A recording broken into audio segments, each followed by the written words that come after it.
हान and Gisele, Fast and Furious franchise के ये दो कैरेक्टर जिन्होंने सभी को मजबूर किया इस फ्रेंचाइज को ढेर सारा प्यार देने के लिए। जी हाँ, लेकिन फैंस को बुरा तब लगा जब हान और जिजल दोनों की ही डेथ दिखा दी गई। लेकिन कमाल की बात तो तब हुई जब फ्रेंचाइज की अगली मूवी F9 के रिलीज होने से पहले ट्रेलर में हान को दिखाया गया। इससे पता चला कि हान फास्ट एंड फ्यूरियस फ्रेंचाइज में वापस आ रहे हैं। अब इसके बाद फैंस की खुशी का ठिकाना नहीं रहा और साथ ही उनके काफी सारे क्वेश्चंस का।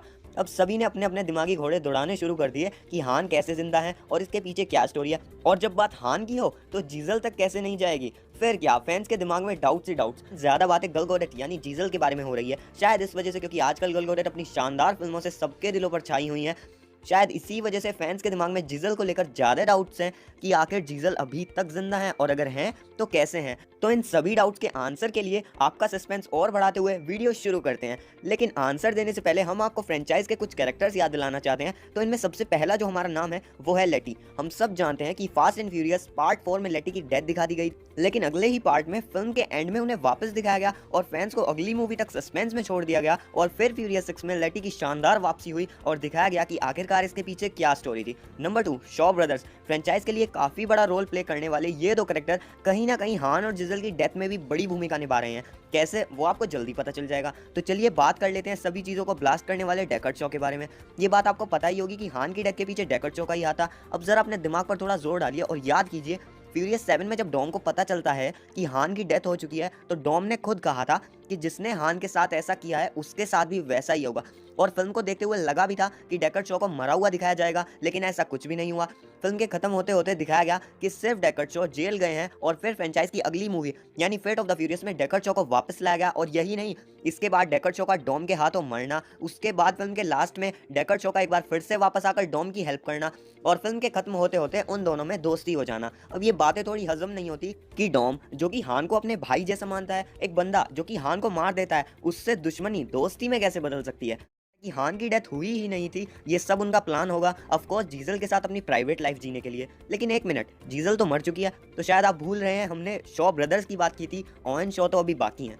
F8 में इतनी कंफ्यूजन होते हुए भी डेकर्ड शॉ के साथ साथ उनके छोटे भाई यानी ओवेन शॉ दोनों को ही फेट ऑफ द फ्यूरियस में वापस लाया गया। जबकि ओवेन शॉ को जिंदा दिखाना इतना आसान नहीं था, क्योंकि अगर आपको याद नहीं तो आपको बता दें कि ओवेन शॉ की फ्यूरियस 6 के एंड में प्लेन से गिरकर डेथ हो गई थी। लेकिन अगले ही पार्ट फ्यूरियस 7 में दिखाया गया कि उनके सिर्फ पैर फ्रैक्चर हुए थे और वो कभी नहीं चल सकते थे। और कमाल की बात तो ये कि फ्रेंचाइज की पिछली मूवी यानी फेट ऑफ द फ्यूरियस में उन्हें बिल्कुल फिट दिखा दिया गया।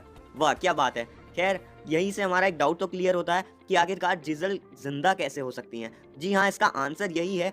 चलिए ऐसे समझते हैं, अगर आपको याद हो तो जीजल की डेथ कैसे हुई थी, तो जीजल और ओवेन शॉ दोनों की डेथ को देखते हैं। ओवेन शॉ की डेथ कुछ ऐसे हुई थी फ्यूरियस 6 के एंड में, जब वो एक कंपोनेंट लेकर एरोप्लेन से भागने की कोशिश करते हैं, लेकिन कार्गो एरिया से नीचे गिरकर उनकी डेथ हो जाती है।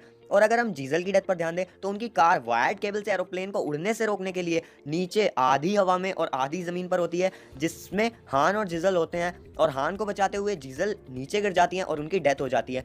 अब अगर हम इन दोनों एक्सीडेंट को कंपेयर करें तो ओवेन शॉ तो प्लेन के कार्गो एरिया से गिरकर भी बच जाते हैं और बिल्कुल ठीक होकर वापस आते हैं। तो भला जब ओवेन शॉ इतने ऊपर से गिरकर बच सकते हैं तो जीजल तो फिर भी बहुत नीचे से गिरी थी यार। तो इसमें दो राय नहीं होगी कि जीजल अभी तक कैसे जिंदा है। जैसे ओवेन शॉ को जिंदा दिखाया गया, ऐसे ही जीजल को भी बिना किसी दूसरी कहानी बनाए ये मूवी, ये फ्रेंचाइज अपनी एक और कैरेक्टर यानी जीजल को वापस ला सकते हैं। क्योंकि गलगोडेट से इस बारे में काफी बार पूछा गया है कि क्या वो फास्ट एंड फ्यूरियस फ्रेंचाइज में वापस आ रही हैं, लेकिन उनका इस बारे में अभी तक कुछ कहना नहीं है। और अब एक और बात, अब ये सब तो ठीक है, लेकिन हान और जीजल ने ये सब किया ही क्यों, भला इतना नाटक क्यों? तो इसका बड़ा सिंपल सा आंसर है, हो सकता है कि इस लाइफ से वो दोनों परेशान हो गए हो, ऑफ कोर्स, क्योंकि इसमें बहुत ज्यादा खतरा है। और फ्यूरियस 6 की स्टार्टिंग में भी दिखाया गया था कि हान और जीजल दोनों अपनी फैमिली के बारे में डिस्कस कर रहे होते हैं। तो ऐसा हो सकता है कि वो अब इन सब प्रॉब्लम से दूर जाकर अपनी प्राइवेट लाइफ जीना चाहते हो और इसी के लिए उन्होंने गायब हो जाना ही सही समझा हो और सबके लिए मरने का नाटक किया हो।